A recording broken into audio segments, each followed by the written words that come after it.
A gente pode afirmar que a humanidade em geral ainda não aprendeu o que Jesus quis ensinar? Ainda não conhece o que Jesus quis ensinar. Porque Jesus veio transformar nós. E nós não abandonamos o material ainda. Nós queremos estar com Mamon e Deus. Você não pode ter duas pessoas, uma boa e uma má dentro de você. Temos que limpar. Nós não precisamos ser ruim. Ah, mas eu não consigo ser ruim. Dentro de casa, por exemplo, quantas famílias têm uma pessoa dentro de casa, um espírito, que ele não é igual aos outros, ele é mais revoltado, é mais bronqueador, tudo é para ele quer ter razão em tudo. Compreenda-o, ensine, mas não brigue, porque é dele. O que adianta brigar, xingar, falar? Vai ficar igual. Então você tem que aí ter a sensatez de ouvi-lo. Quer conversar? Conversa, chama ele, senta aqui, vamos conversar. Fala tudo o que você tem de ruim para me ouvir. Deixa ele falar, ele vai chegar um momento que ele vai dizer, eu não vou falar nada, eu não tenho nada para falar. Vai fazer o quê? Fez o que você queria, ficou calado. Agora, se você não dá esta oportunidade com amor, você vai se trancar os dois e muitas vezes vão sair nos tapas, como se diz. Perfeito. Você me lembrou, sabe o quê? Um caso que o André Luiz relata, que ele tem um estudo no plano espiritual e lá tem para espírito e encarnado em desdobramento, fora do corpo, né? E vai lá estudar. Lá e aqui. Isso. E aí, chega lá, o instrutor sente falta de alguns que não foi em desdobramento. E aí pede para um coordenador ir lá ver o que está acontecendo, que ele não pôde comparecer.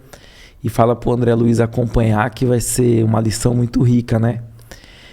E quando chega o André Luiz, esse coordenador, tá o corpo do homem encarnado e o espírito ao lado, o espírito dele em desdobramento, né? Fora do corpo. Mas com atitudes menos dignas, com duas mulheres em espírito. E aí, quando eles chegam, o rapaz vê eles, fica envergonhado. Ele, nós viemos ver, por que você não foi? Ele, eu não fui e tal. E aí o André Luiz tenta dialogar com esses espíritos femininos. E eles falam assim, não, o que vocês estão fazendo aqui? Sai daqui, ele que nos chamou. O dia inteiro ele pensou na gente, ele que nos chamou.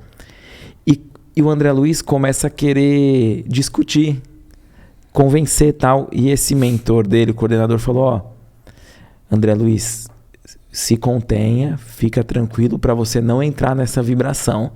Ele fez a escolha dele, vamos. É mais ou menos isso, né? Mais ou menos se a gente isso. não tiver vigilante, a gente entra numa sintonia e se perde, né? O nosso pensamento tem poder. Quando nós pensamos mal, temos o quê? Poder ruim, poder malignos. O nosso pensamento muda o mundo. Quando nós unimos, que nem estamos aqui, unidos em pensamentos, falando de coisas boas de Jesus, nós sentimos melhor aqui dentro de nós. Dentro de nós, a gente se sente melhor. Porque todo magnetismo está conosco, o magnetismo bom. Então, se nós nos vigiarmos, cuidar direitinho dos ensinamentos de Jesus, nós vamos longe, meus irmãos. Legal esse corte, né? Coloca aqui nos comentários o que você achou desse vídeo, sua opinião. E lembre-se de marcar aquele amigo querido que você sabe que vai se interessar por esse tema. Para você acompanhar o episódio completo, é só pesquisar Recomeçar Podcast Espírita. Se ficar alguma dúvida relacionada ao espiritismo, é natural. Procure ler as obras de Allan Kardec.